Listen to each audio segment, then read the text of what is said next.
Welcome to Maps and Meta-Analysis. Looking at California cities.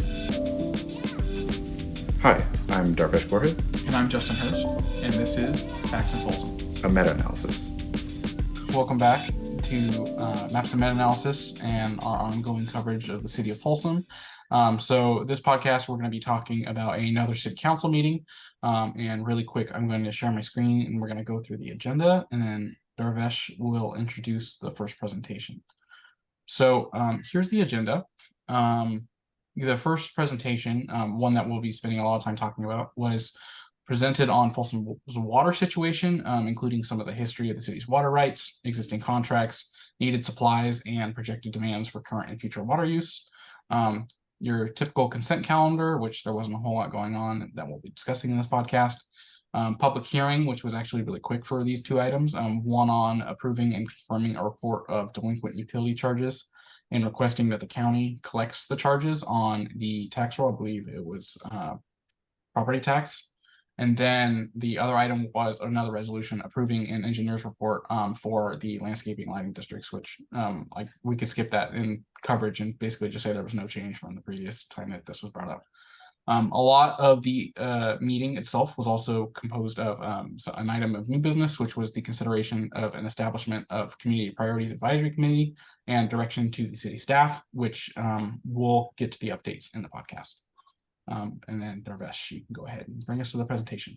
Cool. Actually, here let's talk about the stuff first, and then if we need to bring something up, then we'll just pull up the relevant slide. Okay, sounds good. Cool. So yeah, I took some notes. I thought it was a very interesting meeting. I definitely learned a lot about actually, well, okay, now I'm looking at my notes and I'm like, okay, I should probably just share my screen anyway. So yeah, let's do this. So this was kind of the outline. So basically talking about where the water supply comes from, which is like interesting in and of itself. The Folsom Reservoir, kind of who's in charge of what are its obligations, which obligations kind of take priority. How water rights work, water usage. So for example, they talk about like how priority is calculated, and it has to do with like kind of the precedence of the water contract. So kind of the older your water contract, like the more your rights to that water, which is, I don't know, it seems like it could be problematic going forward. And then just some stats on Folsom's water use in particular. The challenges, what kind of stuff is being done, and like what are some kind of actions in the immediate future that are going to be taken. So sorry, I'm like I have the video pulled up, so I'm just going to kind of like scrub through the video to see. So there's just a view of the dam, but nothing really there.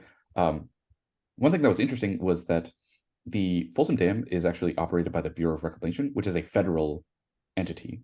So in essence, like Folsom has very little control on how the dam operates and what is actually done. So for example, they don't control like when water is released, or they don't control like for example, like any kind of like improvement projects. I mean, we have like some say in like the final step, but the vast majority of it is handled by like the federal government. And then the Folsom Reservoir is sort of part of the Central Valley project. So essentially there's like Oroville and a bunch of different dams and reservoirs, and they all sort of work in conjunction to provide water to the neighboring area.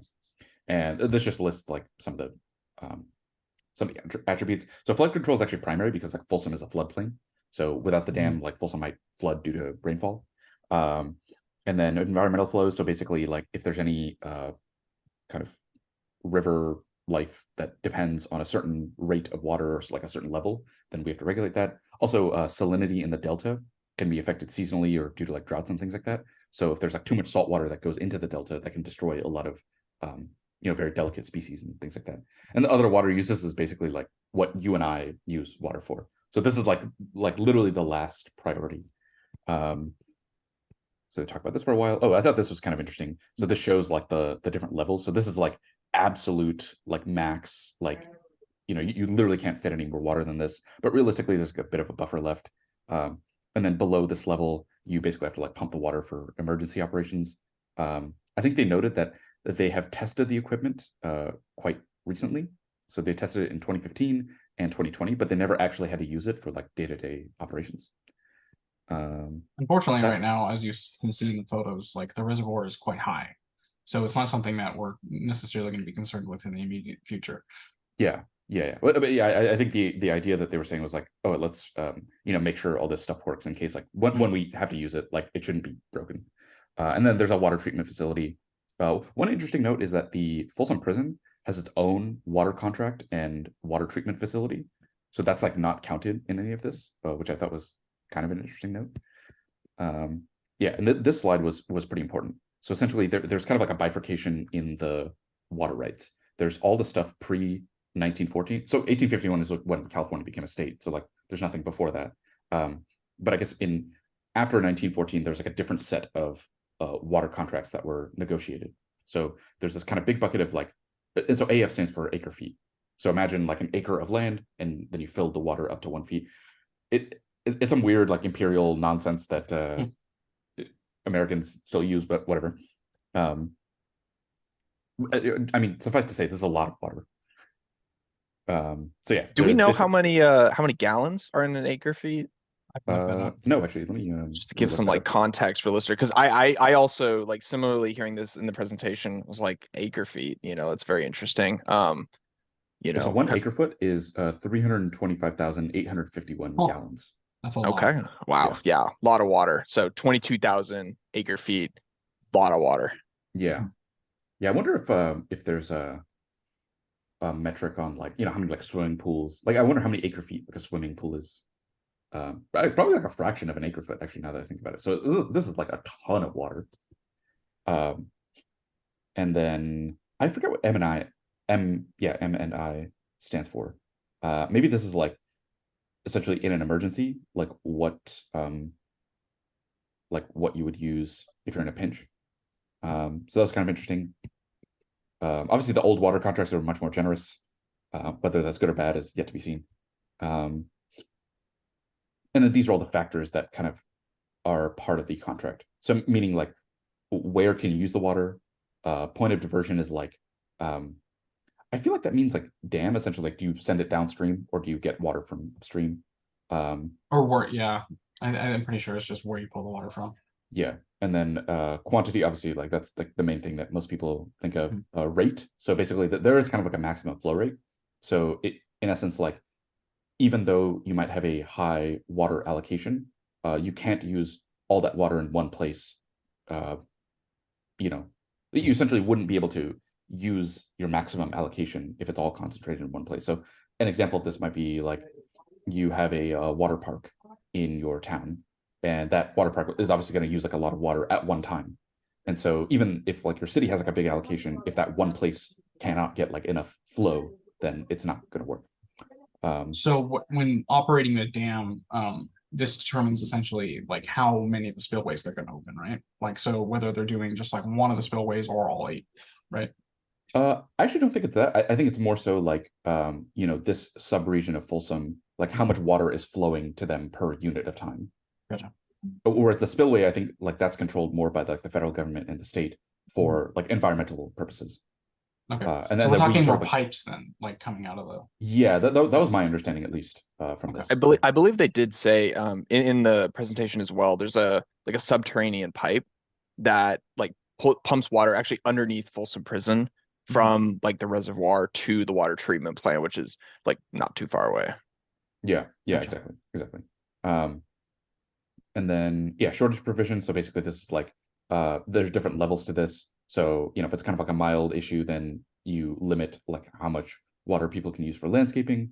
If it's like more serious, then it's like just purely residential and like commercial use. But for example, like we have a Kikkoman plant, like maybe they wouldn't be able to get any water, but like you could still have water in like a restaurant or something. And the payment terms, I don't think they really went over the payment terms, but I imagine it's just like how you're going to pay, whether you're going to pay in a lump sum or you're going to pay like month over month, that sort of thing. And then there were a couple of questions, mostly just like, I guess, thanking the presenter for, presenting a lot of this information. I don't know. I mean, did you guys have any, let's see, did I write down any? Oh, so some interesting notes from the questions. So we won't like listen to the questions themselves. But they account for about 8 to 10% lost due to leaks, which I thought was like quite interesting. That seemed like way higher than what I would account for. But they displayed it in a way that made it sound like, oh, this is pretty normal. And then they also said that they account for a 1 to 3% loss from just water metering. So meaning like the reading you get from the meter might be off by 1 to 3%. So it might be using 1 to 3% more water than is reported by the meter. They also Would mentioned that just be how, due to rounding?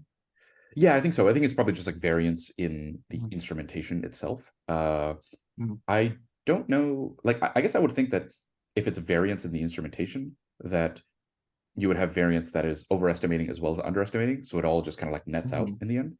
But I wonder if there's something about water metering that makes it prone to systematically underestimating, even if it's only by 1 to 3%. Which I guess in the context of like 30,000 acre feet is still a lot of. Yeah. So, like, yeah, 30,000, 1% of that is 300 acre feet. And if 1 acre foot is like 300,000 gallons. So that's like, oh, yeah, that's just like a crazy amount of water. Millions of gallons. Yeah. Yeah, exactly. Yeah. In like the millions, maybe even like 10 million plus gallons. The other thing that was mentioned is that Folsom doesn't really have any groundwater. So this is why we depend on the reservoir so much. And later on, they'll talk about the Sacramento Regional Groundwater Bank. And so I'll kind of get to that in a bit. So let me skip ahead to, yeah, they talk about some of the contracts. Actually, I didn't follow this as much, but I don't know, Justin, do you have any comments on this? I thought the SoCal part was a bit interesting, but I think we could really just focus on the SoCal part. The only thing I will mention before that is the first really like company stakeholder that was managing this was the Thomas Water and Mining Company, which all the way back in 1851, there really wasn't a whole lot regulating that. So as you for those that are watching, you can see on the slide, in 1951 is really where you start getting a lot more layers of contracts. And then since then, things seem to be a lot more strictly regulated. So Darvesh, if you want to talk about the SoCal part, I agree. I think it's a little bit more relevant and interesting. Yeah, I mean, I don't really have much to say honestly about the SoCal part other than yeah, it seems like they take a lot of water. Like it seems I could understand the frustration, I think, from residents saying that like, hey, we're putting in all these conservation measures, all this like strict, these sort of strict practices that really only like save water in the margins. And yet we're also just like sending millions and millions, perhaps even like billions of gallons of water to a place that, it's just like an arid desert. And also there seems to be, at least from my understanding, there doesn't seem to be a big appetite for desalination in Los Angeles, primarily due to like somewhat understandable, but also somewhat esoteric, like environmental reasons. Essentially, like it's just kind of expensive and energy intensive to desalinate water. But I get the sense that we'll have to do this kind of stuff eventually, or that if a place is located in a desert, they should kind of be obligated to do desalination to some extent to offset the amount of water that they're pulling from other parts of the state. Particularly when you're on the coast. Yeah, and then also it's just sort of like, if anyone has driven on like I-5, from Sacramento to Southern California, you see these like big aqueducts, and it's like a lot of the water is just being lost to evaporation. So it's like they buy the acre feet, but like not all the acre feet that we send actually gets there. So I wonder also like how that's calculated. Is it the acre feet that they receive, and you have to account for like evaporation loss? In which case we're like literally just wasting a ton of water trying to send it to a place that may or may not need it. So anyway, yeah, that's that. I To be honest, I didn't really understand this section as much. It felt like a bit in the weeds. I feel like I would have to see like the details of the contract itself. But it seemed like this was more for like informational purposes. I don't I know, think that Justin. last bullet point is the most interesting thing to talk about for our purposes. Gotcha. The Central Valley Water Project essentially is an agreement with, as Darvis talked in the beginning, like the Central Valley and water sharing rights between different areas. But the key thing to note is that it does not take precedent to the things that were prior. So everything that was in existence before this project is grandfathered in. So after all that's taken care of, then you can worry about the Central Valley Water Project. Yeah, exactly. And so, yeah, it's pretty much exactly how it sounds. And I think it's Mhm. probably a function of no one would sign a new contract if they get less than what they had before. Like you would just like say no or like abstain because you're like, why would I agree to have a lower water allocation than I previously had? Mhm. So yeah. See, so spent a bit of time on this. Oh yeah, this was kind of interesting. So this is like a good example. So does SJWD stand for like San Joaquin Water District? I think so. Yes, I think so. Yeah. Mhm. And then this is a Central Valley project. So for example, if let's say like Folsom was running low on water, the areas where it says pre 1914, these would have precedence in terms of getting water relative to the CVP areas. If like let's say the CVP budget was exhausted, the sort of pre 1914 contract would allow water to be fed to those areas. Is that correct, Justin? I feel like that's like I what think, my yeah. understanding was. Yeah. I guess one question I have for you following that is it looks like the Folsom Plan area is both CVP and pre 1914.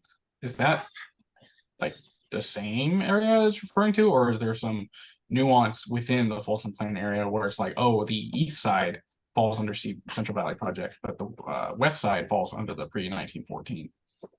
That's a good point. I suspect that because the two are so close together and there's no like delineation, um, I think they are together. So I think essentially you would like use up your CVP budget first before dipping into your pre 1914 allocation. Okay, so that particular area is very protected with its water rights because it's double covered. I think so. Yeah. This is something we can definitely follow up on too, because that's I'm very interested to like know, how, like how does this map, like what is going on here, and like how does that allocation work? If right, for example, some of these areas are like covered under both. I mean, we can assume that like anything pre 1914 is like, under like almost all circumstances is going to be getting the water that it has allocated just because of like the precedence it has in that like priority list. Yeah, it'd also be, I mean, but I guess now that you're saying that, Justin, because they don't have like a clear line delineation, maybe maybe this middle area is actually both CVP and pre 1914 as well. Yeah. Because I think like otherwise, like why would you list it in that area? So I don't know. Yeah, this is definitely something we should follow up on and maybe even consider adding to like Folsom map. I think that you definitely could have a little bit more of an interactive version. For example, if you can toggle CVP versus pre 1914, that would be a little bit more useful in explaining and teasing out the difference between the two. Yeah, exactly. So yeah, stay tuned for that, I guess. I don't want to put a timeline on it because I will inevitably underestimate it. Okay, so they talked about this for a bit. This slide was like very interesting actually. So despite all of the kind of water contract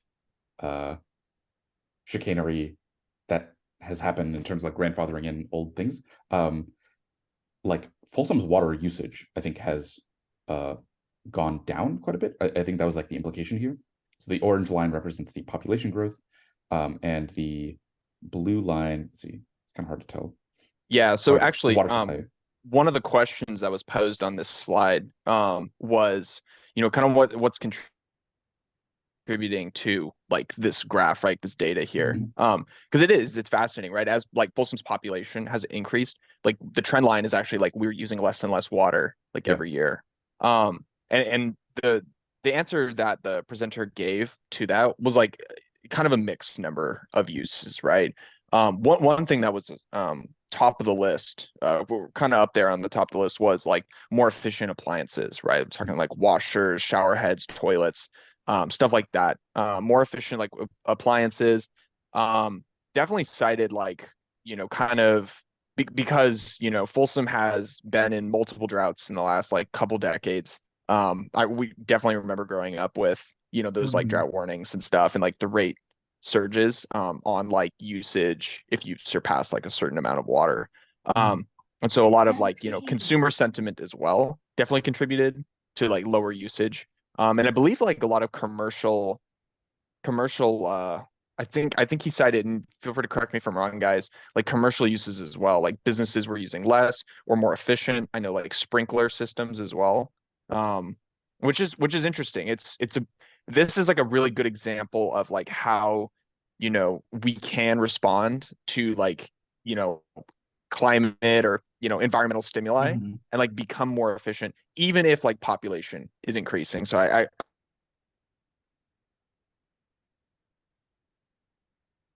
Oh, Oh, sorry. did we lose Oh, my McLean? bad. I think so. Yeah, sorry. Oh, Also, okay. I like accidentally Gotcha. oh, there we I go. would guess the only other thing I would add to that, McLean, is that I think it's also interesting, especially as Folsom is expanding to the south of 50 in the Folsom Plain area. You'll notice as you drive through here, I remember growing up, everyone had a lawn. And now it's almost standard in, lots of places in California, but especially so here, where people have low water usage like park or small patches of grass, if any. So it very much feels like these successive droughts that we've experienced in the past few decades have definitely supported that notion that there's been a culture change, especially amongst residents and businesses, to contribute to that trend. I Yeah. agree. And I want to kind of add on to that point as well, which is um like up here in like the Pacific Northwest, they're starting to, in the last decade, definitely for sure, as like the climate is changing, and it's getting warmer, summers are hotter. There definitely has been an increased look and focus on that like topic as well. And I think that like cities like Folsom and in California, like they are, I think, like models for success of like how you can, like for like individual and like commercial consumption like decrease, like Mhm. water consumption. It's also important to note as well for listeners that, and this is a global average, 70% of water usage is for agriculture. Mhm. Well, so what we're looking at here is in the 30%. This is like the 30% of like freshwater consumption would fall. This is only a slice of it, but this would fall into that 30%. And so these conversations are very, very important. But it's just sometimes it's important to keep that context in mind as well. I would also add, I did look up the exact years of California drought. And I think it's interesting when you take that in the context of this graph. You'll notice these are where the dips tend to be. So, for example, the first 4 years are 2006 to 2010, where you see that big dip between 2008 and 2009. And then the second period was 2011 to 2017, where you see a dip between 2013 and 2014, right in the middle there. And then the last period was these past few years, 2020 to 2022. But by then, as you can see, while there was a little bit of a dip, we were already pretty low. So, Yeah, I mean, honestly, my personal hypothesis is, I mean, they cited, or the presenter cited mhm. a bunch of different factors, but one thing that they also mentioned was that around 2013, like water metering came into effect. So Mhm. previously there was just a flat rate for water, but then around, I think he said either 2012 or 2013, they started metering the amount of water. So essentially you get charged more the more water you used, and there's like different tiers. So like within tier one, there's like a certain rate. If you like use enough to go into tier two, you get charged like another rate. So that to me is like the big lesson, because you can clearly see like a delineation of like post 2013 and pre 2013, and the post 2013 is actually like relatively static. And so Mhm. my hypothesis is that all you need to do is actually just like change the incentives at the top, and then Mhm. people will naturally find the ways that conserve water in the way, like to the extent that they want to conserve it. Like That's and just tax water, yeah. and then people will be like, oh, it's like now economically feasible to replace my lawn with something else, so I'm just going to do that. Or it's like the ROI on like a new shower head or a more efficient toilet is actually just financially worthwhile. Like I'm gonna have to spend this money one way or the other. I'd Mhm. rather spend it on a fixed cost thing that will last a long time, rather than an ongoing expense which may or may not increase year over year. I think Yeah. you just touched upon the like fundamental power that Mhm. like local governments and any government has when you need to like sway like culture change, in the population. Like Mhm. incentives is everything. I mean, Yeah. in business, like, like if you need to hire like more competent employees, you just like you offer more money for positions. It's, Mhm. very important. Yeah, the most explicit example of this is like energy, right? I'm not sure where people live, but there's like peak rates versus like off-peak rates versus like midday sort of rates. And the idea is that it's kind of easiest and cheapest to generate and serve electricity at night.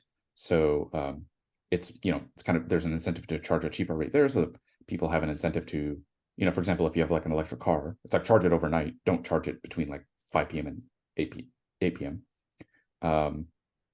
And actually, one thing that was like really funny is like I didn't realize like how good the SMUD rates are. I went to San Diego and like the rates are like atrocious. It was, I think their base rate was like higher than it was like pretty close to our peak rate in Folsom. So I think it was like 28 cents per kilowatt hour, and like our peak rate here is like 32 cents per kilowatt hour, and their peak rate was like 73 cents per kilowatt hour. And honestly, I mean, it kind of worked. Like nobody that I saw was like running in air conditioning, despite like a lot of the houses actually having air conditioning. People just like used appliances less. There's like a more of an incentive for energy efficient appliances. For example, using like heat pump dryers instead of like a traditional dryer, which has like a heating coil. So yeah, basically to reiterate McLean's point, like incentives matter a lot, and I would almost argue like they're the only thing that is worth spending a lot of time deliberating and tweaking. I think all these other like long tail of things probably have a very minute effect, if anything. But I don't know, that's just my take. Yeah, water markets was something that we discussed a bit in my graduate program, and they've been shown to be very effective and efficient systems because, as opposed to local government coming in and investing in more water efficient distribution systems, like that takes a lot of time and effort and money. Whereas a water market, you can kind of rely on people to self-regulate.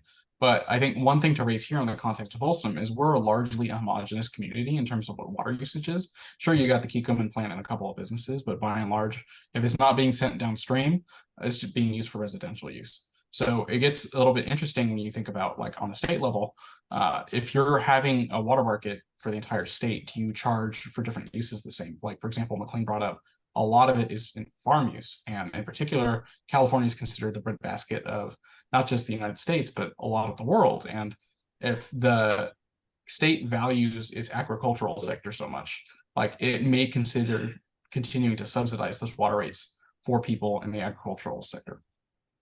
Yeah, Justin, really curious. So sorry to cut you off, Darvesh. I was really like, I would like we have time. I know we're spending a lot of time on this slide specifically, but I want to know a little bit more. Maybe the listeners would benefit from this as well about water markets. Like really briefly, like what is a water market? As compared to maybe like a different convention of like distributing water. Yeah, I mean, I think metering is something that's easy to understand for a water market.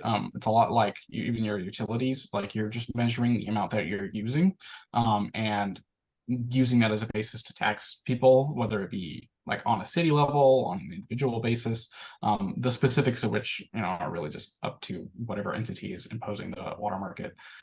But beyond that, there's a lot of things to consider in terms of like what you consider the usage for, like what is fair, what is not. You could just do a flat like, oh, so much water equals so much like to pay back. And that's the simplest version, but I think in practice it doesn't necessarily happen a lot for reasons like I alluded to. Like sometimes governments will consider certain uses more beneficial. So like if you're growing crops or food, then that's something that the government wants to encourage because you want to be able to feed people too. So residential use, I think, is something that's a little bit more common as a very homogeneous tax, essentially.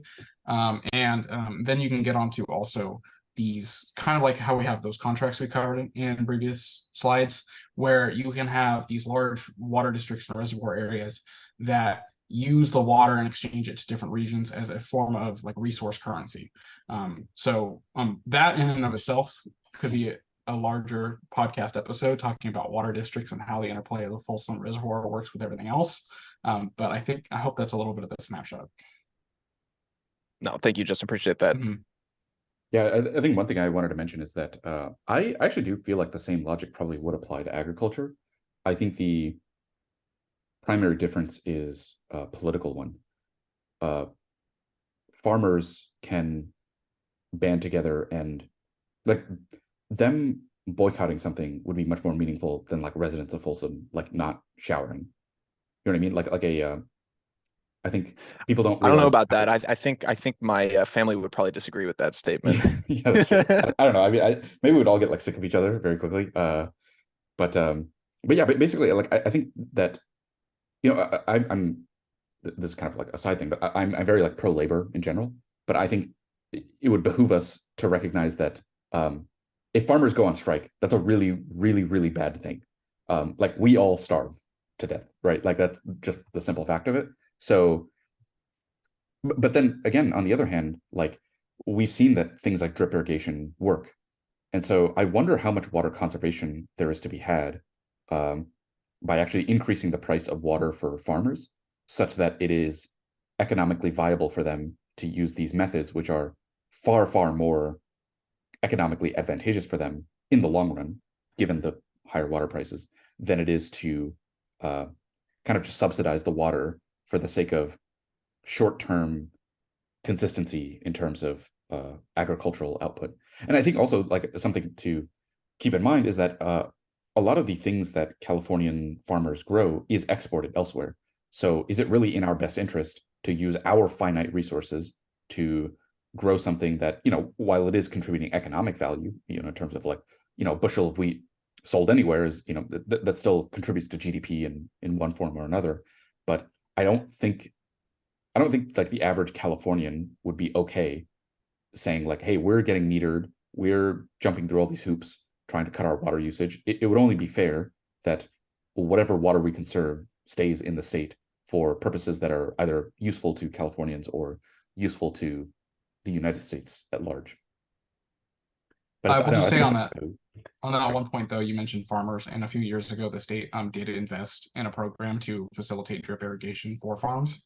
Mhm. So it seems like if there is to be a water market, the farm industry is going to be kind of at the end of it, because the state of California would rather invest in those infrastructure projects to conserve water before imposing the cost onto the farmers itself. So that kind of goes to show a lot of what you're saying. Yeah, I mean, I guess I see what you're saying, and I think that does Mhm. make sense as well. I think my issue is that when the government essentially like acts as a Mhm. single buyer of a lot of this stuff, um, I don't think you get the same kind of competitive forces that would make that would offer an array of products that different farmers might need to use for different purposes, right? So, for example, if farmers had like a bottom-up incentive, there might be a Mhm. different drip irrigation system that's way better for almond trees than it is for strawberries, than it is Mhm. for asparagus, than it is for like corn or something like that. So, but whereas like if the state of California does it, they're going to look at it as like, well, we want to uh, have an RFP for a reasonably sized contract that such that let's kind of average out all of the differences across all of these different crops and things like that, and let's just try to pick one solution that is kind of like a one size fits all for all of them, because that would be like the most efficient use of our contract dollars, and that's the way that we would kind of get the least amount of Mhm. pushback from the state legislature and our constituents and things like that. So that's my personal. I mean, I know I sound like a very much like a libertarian when it comes to that, but yeah. So I'm definitely on the side of like water markets for agriculture, even though it would be a short term growing pain, um, because I don't think the solution that a lot of people propose is like, oh, let's just like stop growing like pistachios or something like that. But that feels like Mhm. kind of equally as draconian from Well, that's the already government's market perspective. driven. Like people are Exactly. growing Yeah. pistachios because they make money off pistachios. So imposing a water rate, which is also a market solution, Mhm. like if they're still making money off pistachios, they're not going to change that. Well, I think people are arguing is that like the only reason that pistachios and almonds are financially viable is that they're being artificially subsidized by like, the low water rates. And so if you Mhm. increase the water rates, then the like almonds would be too expensive to sell. Not many people would buy them. So then like people Mhm. would like rip out the trees. I guess the argument is also like, oh, let's just like shortcut that and just like ask the farmers to like rip out their almond trees. But I don't know, that Mhm. feels very like un-American somehow. Like just imposing on a farmer like what they can and can't grow. That sort of just like sidesteps the whole like idea that a farmer has his own enterprise and land and his or her own enterprise and land and things like that. So um But I don't know. I see why that idea is popular. You sort of see the acute issue of like, hey, here's this crop that takes a lot of water. Let's just not do that. Um, but yeah, I think it's important to keep stuff like this in context. Awesome. Well, we're that fascinating sidetrack we got on there. I think it's an important topic. We could have our entire own episode on this, and honestly, we might. So we'll Yeah. if Let's wrap it up here then. Yeah. Yeah. But yeah, no, thank you for that, guys. Let's keep going. Yeah, I don't know that there was a lot of other stuff. Oh, yeah, this is kind of interesting. Just water usage by month. Yeah, it was interesting how, you see like year over year, like the fact that I think, yeah, this 2015 is like substantially lower, like almost half that of 2013, which suggests that like it's probably not any big infrastructure changes that are actually making this jump, because like 2 years is not a sufficient time to implement a lot of stuff. So it's probably just usage patterns. And then it's pretty tight after that, so it seems like maybe just trending with population growth. Yeah, there's kind of like an asymptote at the bottom. Yeah, water losses. This is kind of interesting. I think this is where like that 8 to 10% figure came from. I'm gonna gloss over this a little bit. Oh yeah, and reservoir capacity. Like, but this is so this column is how much we use, and so I think the point here was that, we try to do our best to conserve water, and people are naturally kind of upset whenever the spillway opens. But in reality, we have, we use an incredibly small fraction of the total water in the Folsom Reservoir, and so there's no reason to worry, even in the immediate future, even given like some climate issues that might arise. We are in pretty good shape. There's like no immediate reason to worry. I also think that last column is really encouraging for people who may have that concern, that the percentage of average annual outflow is under 1% year after year. Yeah, exactly. Even in drought years. So like you can see like even in like 2015, it's like still quite, I mean, it's low, or sorry, I should say like even in non-drought years, it's like only close to 1%. So it fluctuates a lot relatively, like year over year. So, so you can say like, oh my God, from 0.92 to 0.72, that's a huge year over year change on a relative basis, but it's not a big absolute change, all things considered. So yeah, I think that was like the last thing. I think they just sort of questioned back and forth. But yeah, we can sort of wrap up this section here. Yeah. It feels like we can pretty much skip all the way to the bottom of the agenda at this point. We kind of already mentioned what happened in the middle, consent calendar, things got passed.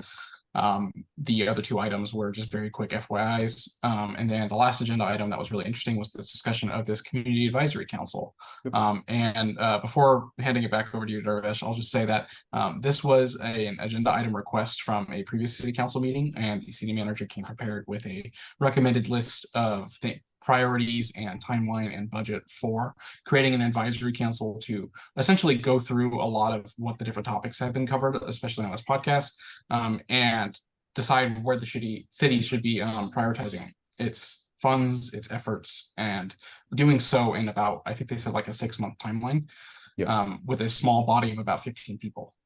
Yeah, so I'll kind of briefly go over some more details, some points that were brought up. And I'll try to keep the section short because we spent like a lot of time on the water stuff. But naturally, if there's a questions, we'll just kind of like dive into it. So the proposal from the city manager was essentially, as Justin alluded to, like a council of about 15 people. There'd be kind of like a chair and a vice chair, or I forgot exactly how they phrase it, like lead, vice lead, that sort of situation. And the idea would be to source opinions from the community. There were surveys that were put out earlier, and this is like one of the points of contention that came up later.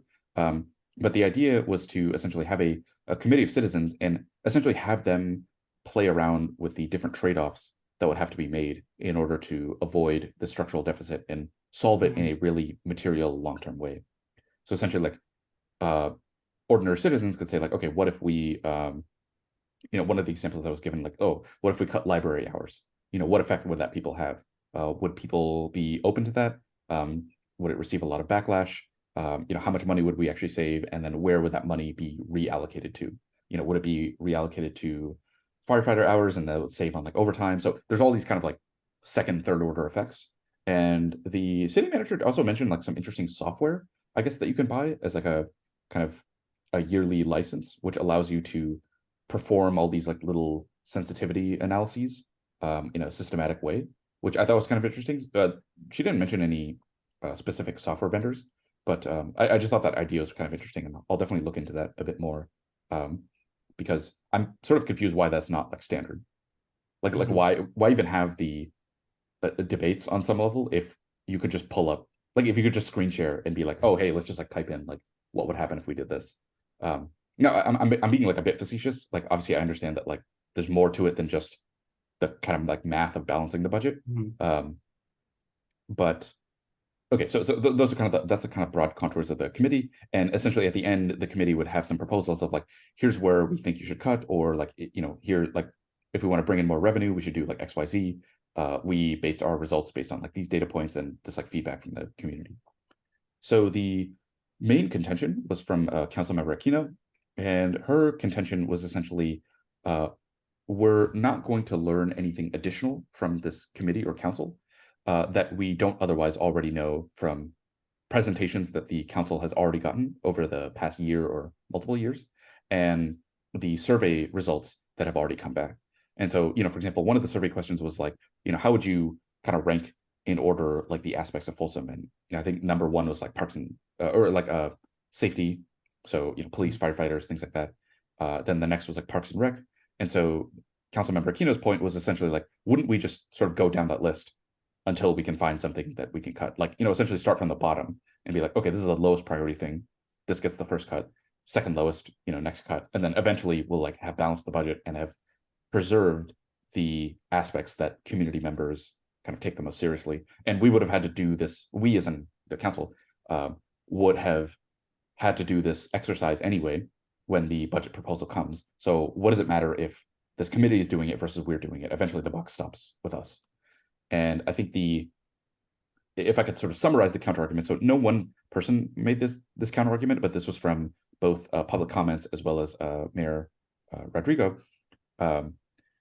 She essentially said, and some of the public speakers essentially said that this is, the level of detail that the survey goes into is not sort of sufficient enough to determine what kind of granular cuts that could be made. So just because the library is the lowest priority, maybe library hours are very high priority, but library selection is not a very high priority. Or there's other amenities that the library offers, like, hey, the internet speeds don't need to be as fast, so we can maybe like renegotiate the contract with or our internet service plan for some amount of the year, or maybe we could close on different days and that would like save a bit of money. So I think that was one of the counter arguments, is that like just having a kind of list of precedents is not enough, and also that people's stated preference is different from their revealed preference. This is something that's very evident in social media. So a lot of the time that social media companies spend is understanding how users behave, not how they say they want to behave. So, for example, Meta might look at Instagram ads and say, ask people like, oh, hey, what kind of ad do you want to see? And they'll probably, or they might say something like, I want to see ads about, I don't know, I have a pet and I want to see ads about dog food. But then in reality, when you observe their behavior, they actually click on ads for, I don't know, like Gucci handbags or something like that. And so Meta would essentially say like, okay, they're saying one thing, but their behavior is actually indicating something else. And so I think in much a similar way, just because people say that like, hey, I value, public safety a lot, it might be the case that if it really comes down to the wire, it's like either nobody gets paid or like something has to get cut. Maybe people would look at the budget and say, you know what, I don't think we should hire this additional police officer. I know it would be kind of a struggle, but I think in the long run, this would be kind of worth the cost. And I think another counter argument that was made is essentially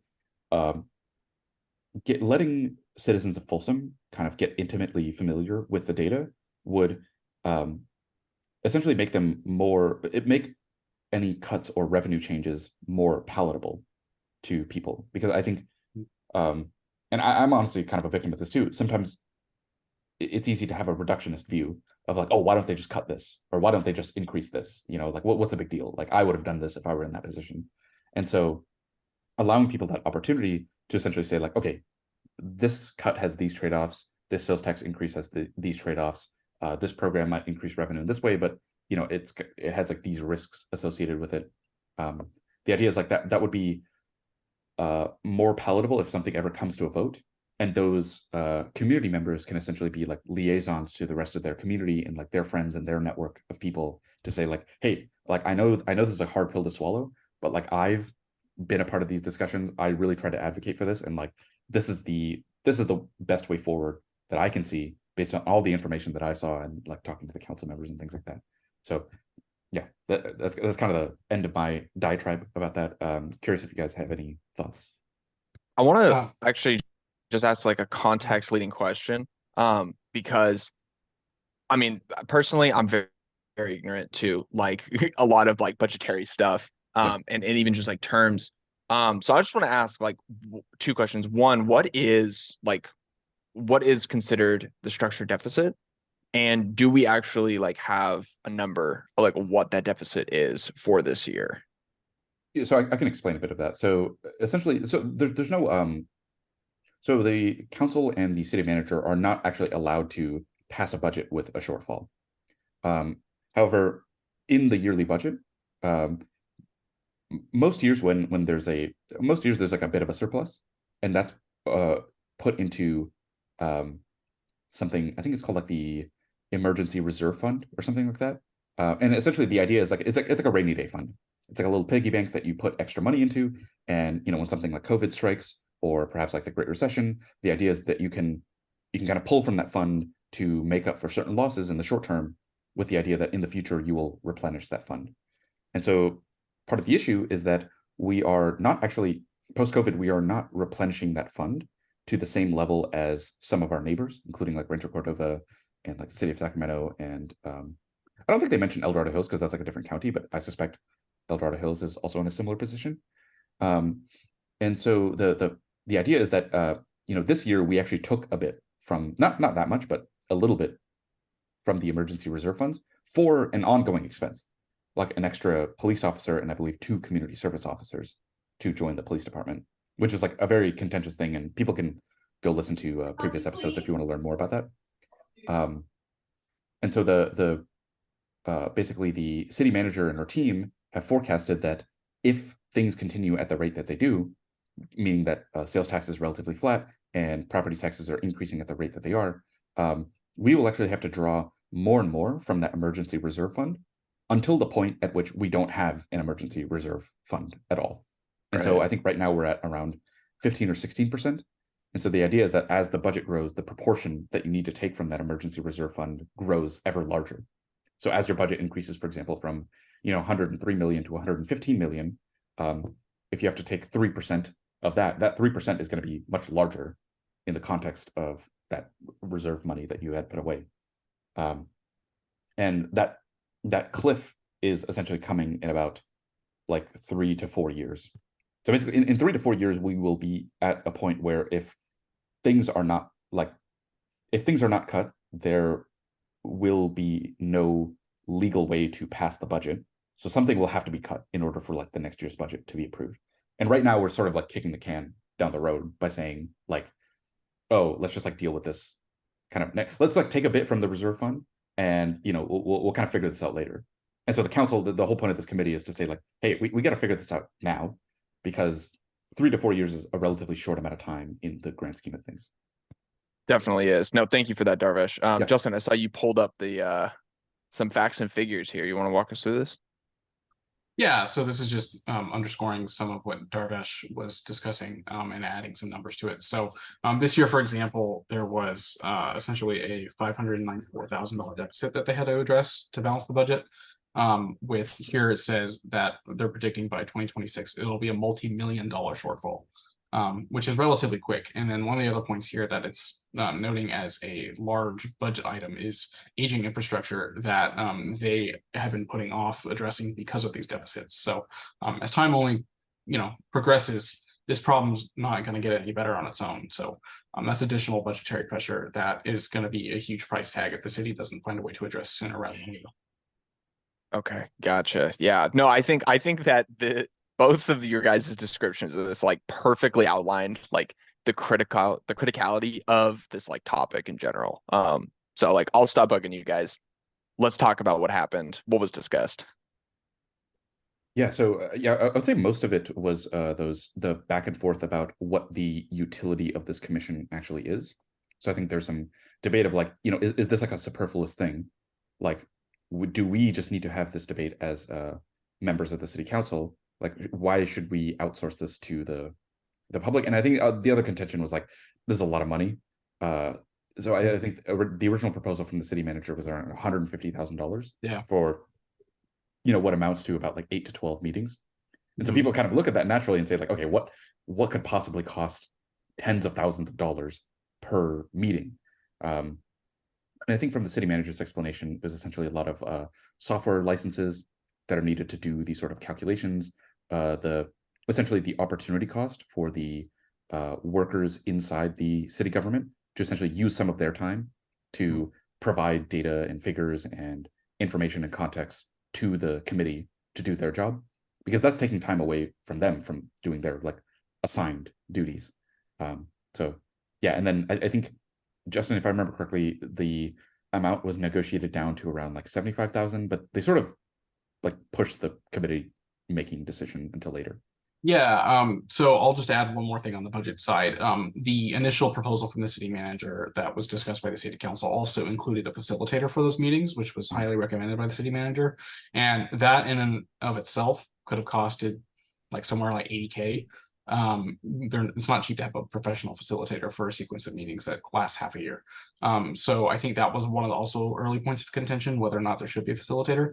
But yeah, they did end up deciding to bring that number down to 75K. But before actually even approving that plan, one of the things that Mayor Rodriguez talked about was essentially taking this working group that was going to be kind of a mix of professional citizens who have a lot of experience and various stakeholders, and creating more of a citizens commission that was, on the one hand, cheaper, and two, a little bit more engaged with the at-large public.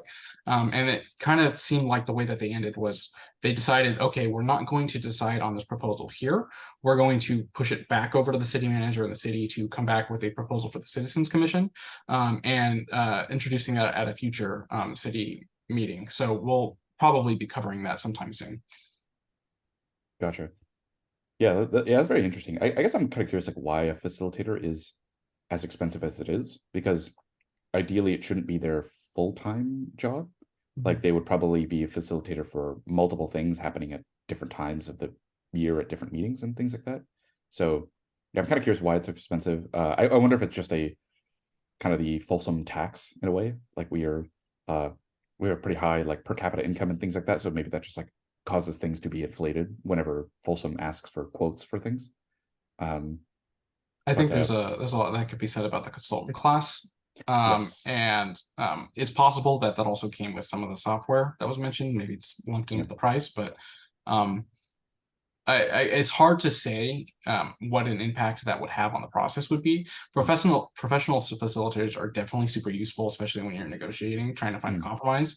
But if it's a group of citizens that are all collectively working together, ideally very collaboratively already, it is something that I feel like the city council could not necessarily consider for the sake of funds, because it's ironic to be proposing this $150,000 budget item when their whole purpose is to address an existing large deficit.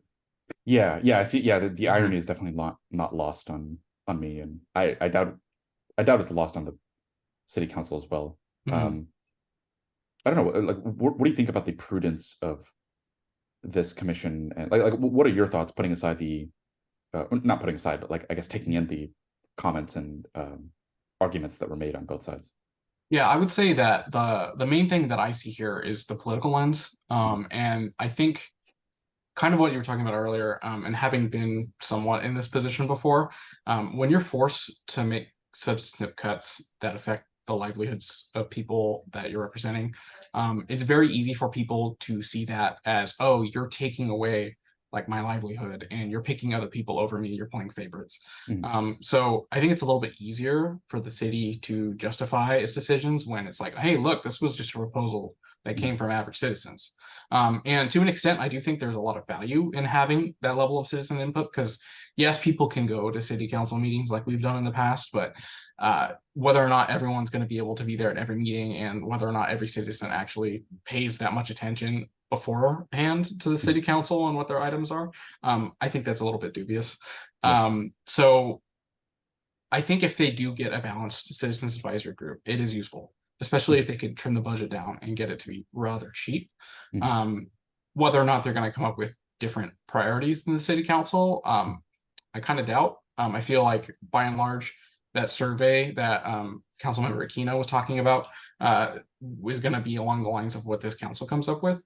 That being said, that survey seems like it was addressed to people who have varying levels of information, whereas ideally through this process in the mutual education phase in the beginning, these different people that are going to be on this body are going to be more educated on the minutia of the issues, and therefore hopefully would make a more informed decision. Yeah. That's I agree honestly with everything that's said. My only fear with this kind of approach is that it feels a little bit like rearranging chairs on the Titanic, because I feel like the big elephant in the room is that 50% of the dollars spent are spent on two things: police officers and firefighters. And not a lot of that is capital expenditure. And to the fire department's credit, they did come under budget for like their most recent fire station. So this is not to say that like I think they are, like not financially sound, or that they're like irresponsible with money. But I think it would behoove us to understand the point of diminishing returns for quote unquote safety in Folsom, that just throwing more police officers at a problem is not going to resolve the fundamental structural issues. And I mean, to be fair, I think there are like organizations which are trying to address these issues, like, HART, HART is but one example of this, where they are actually trying to, provide temporary shelter, provide like medical care, pathways to housing, all those sorts of things. Like those actually resolve these structural issues. I don't think that more police officers responding to complaints about the homeless is like actually moving the needle in a way. Like there's no inertia behind it. Essentially, like you're just kind of run into the same problem over and over again. And with the firefighters, is like I guess one thing I don't understand is like why is there so much overtime? Like I was under the impression that firefighters work in these sort of like overlapping, shifts like throughout the day. So why are we like paying overtime? I mean, is it just that like we don't have a system for people to take over a job if it happens between shift changes and things like that? Like if so, I mean, is this just some like weird hours accounting issue that we can resolve to save a bunch of money? Like I don't know. I don't understand like where the overtime actually comes from, and how much of it is Folsom firefighters working for CAL FIRE. In which case, like, why is Folsom fronting the bill for that? Like, why isn't CAL FIRE just fronting that bill? And maybe we could like pay into some larger CAL FIRE fund that amortizes this cost over a lot of firefighters. And also, like, another thing that kind of, I guess, maybe grinds my gears a bit is that like we use a lot of like prison labor to fight the fires. So it's kind of like, yeah, I feel like you can't have it both ways. You can't have this like literal like indentured servitude and then also have like people making like six-figure salaries taking up like a quarter of the budget. Like it seems to be like a square peg in a round hole type of situation. I don't know if that's like uncouth to say, but that feels. I think like there's like 3 or 4 different like podcast episodes we can do just out of these discussions alone. I think they're incredibly important and increasingly relevant to like, just like society as a whole. Like how much policing is like necessary for a city of this size, whatever else, right? What other characteristics that define like Folsom as a city? But I agree. I think that in personal finance, like one of the things that they tell you, and I think there's some parallels you can draw. Obviously, personal finance, governance, like budget setting, very different things. But I think that the idea that when you want to make large, substantial changes in, let's say, reductions to your like personal expenditures, right? The meme out there that exists is like, stop buying your avocado toast and your lattes, right? But if we look at it like by and large, like if you can reduce your like rent or mortgage payments, like you will be making such a bigger impact to your like, your budget. And I think it's important to look at the biggest budget items as well, when, kind of considering like where can we make changes. And so I don't think I think it's an important topic like to discuss, and to discuss very responsibly too, because there's a lot of personal sentiment wrapped up in the discussions of like policing and like safety and firefighting in general, but also just like budgeting, and Yeah. like how the cities like spend taxpayer dollars, because at the end of the day, and for those who live in Folsom but for anywhere, like the money that you earn that is taxed is being spent on these things. And so yeah, definitely a discussion. I want to get into more of that, but I think we should talk about that in a later episode. Yeah, I 100% agree, and this would definitely be like a good place to kind of like wrap the episode. If I mean, we'll go on one more time, just kind of getting everyone's last thoughts. One thing I guess I wanted to say is that I think for me, this issue has been top of mind for me both on like a local and a federal level, which is that I am sort of afraid that there is a systematic mismatch between the political and fiscal incentives for a set of governments. Essentially, it's like it's way too politically easy to vote your constituency into bankruptcy at your own benefit. Meaning essentially like in the short term, everyone has a political incentive to hire an additional police officer, hire an additional community service officer, build an additional fire station, build it faster, build it with more features, hire more firefighters, pay them more overtime. But it's almost like everyone kind of, I don't know, I'm just afraid like democracies sort of just like vote themselves into bankruptcy. Because everyone atomically has an incentive to like want more things, but there is sort of never an incentive to recognize the collective good and sacrifice something in the short term for this like long-term benefit. Or at least I think those discussions often get mired down in like wealth transfer and sort of like, I don't know, like the whole like left right like socialist non-socialist debates, which I think are sort of beyond the point. But yeah, so that's why I brought it up in that context. And I'd be curious to, if any fans of the podcast have opinions on this, I would love to hear it. So yeah, I don't know. With that, I want to kind of wrap up, but do you guys have any final thoughts? Yeah, I guess my last thing that I'll mention about the Community Priorities Advisory Committee is I think it's interesting because it feels like it's avoiding the elephant in the room, which is sure it's focusing on ways that they can reduce spending in the city, but one of the ongoing discussions that we've covered extensively throughout the podcast has been the idea of additional revenue for the city. And even the city manager at the very beginning of this part of the agenda mentioned that, oh, there was a dip in sales tax that's really hurt city revenue. And whether or not this body would end up considering something like we want to continue all these services, so why don't we talk about instituting a sales tax hike? Feels like that could be a natural political vehicle for the city council, because if they were to do it on themselves, probably wouldn't be too popular with people in Folsom. But I feel like that's kind of almost a parallel path here, where the city council is considering both revenue increases, or at least they need to be, alongside the idea of reductions and being able to close the deficit. Other than that, I very much agree with you, Darvish. I think it's a very interesting discussion. There's a lot that I could say about the dynamics of the structure of our political system and how that plays into a lot of what you're saying with regards to incentives. But I think that's going to be all for me for this episode. Yeah. We'll talk about this offline or something. Maybe it like matriculate it into the podcast if it becomes relevant and stuff like that. How about you, McLean? Yeah, no, I mean, I think if nothing else, we've kind of talked about throughout this entire episode today is there's like so much we can get into and get like deeper on.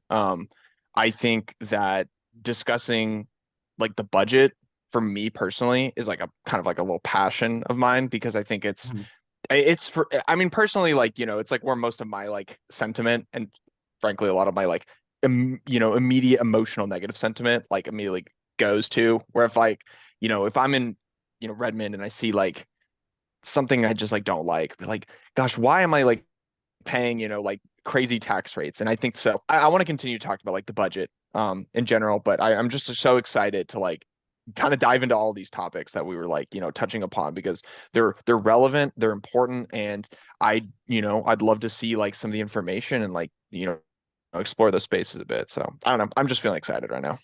Yeah, same here. And yeah, with that, we'll wrap it up. Thanks guys for tuning in. Sorry for the slightly longer episode, but we hope you enjoyed it. These are really important topics. We'll definitely follow up on both of these things in much more detail in future episodes as well. So Thank you. Thank you, everyone.